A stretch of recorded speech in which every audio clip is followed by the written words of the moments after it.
मेघालय की हसीन वादियों में इंदौर के नवविवाहित जोड़ों का हनीमून खत्म हुआ एक खौफनाक अंत के साथ।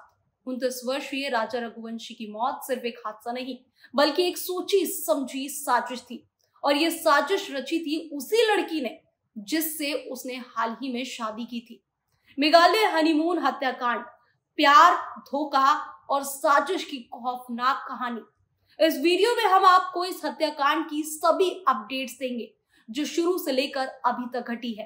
तारीखों के साथ सोनम बेवफा की रची सारी साजिश का खुलासा कैसे हुआ, वो सभी जानकारी।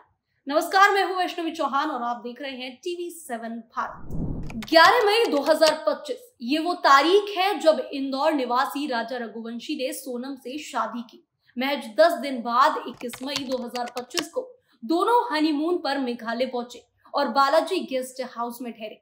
अगले दिन वे मशहूर ट्रैक पर निकले, लेकिन ये ट्रैक किसी रोमांच का हिस्सा नहीं था बल्कि राजा के जीवन की आखिरी यात्रा बन गई। 23 मई 2025 को दोनों पहाड़ी रास्तों से वापस लौट रहे थे। तभी एक स्थानीय गाइड ने देखा कि सोनम राजा के साथ नहीं बल्कि 3 अन्य अनजान पुरुषों के साथ थी। उसी दिन से राजा लापता हो गया। परिवार और दोस्तों को शक हुआ क्योंकि उसका मोबाइल फोन बंद था और कोई संपर्क नहीं हो रहा था। करीब 10 दिन की तलाशी के बाद 2 जून को राजा का शव एक गहरी खाई में मिला। शव बुरी तरह सड़ चुका था और पास से एक चाकू, खून से सना रेनकोट और एक सफेद शर्ट भी बरामद हुई। पोस्टमार्टम रिपोर्ट में स्पष्ट हुआ कि उसकी जान धारदार हथियार से ली गई थी।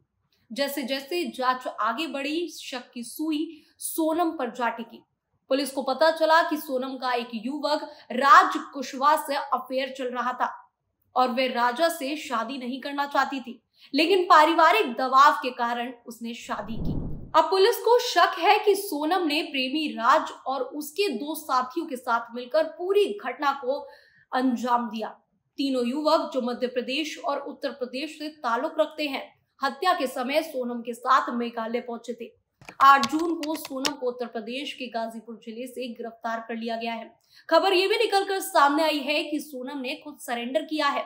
वे गिरफ्तारी से पहले एक ढाबे में छिपी हुई थी और पुलिस की पूछताछ में उसने अपना जुर्म भी कबूल कर लिया है। बता दें कि सोनम के साथ 3 और युवक भी गिरफ्तार कर लिए गए हैं, लेकिन एक अन्य आरोपी अभी भी फरार बताया जा रहा है। पुलिस का कहना है कि हत्या की योजना इंदौर में बनाई गई थी और सोनम जानबूझकर राजा को ट्रैकिंग पर लेकर गई थी ताकि योजना को अंजाम दिया जा सके।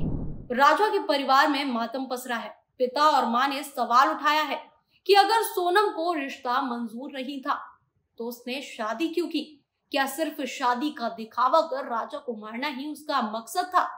मेघालय की वादियों में घटी ये घटना सिर्फ एक क्राइम स्टोरी नहीं बल्कि रिश्तों की विडंबना और भावनाओं की बेरहमी की मिसाल बन गई है।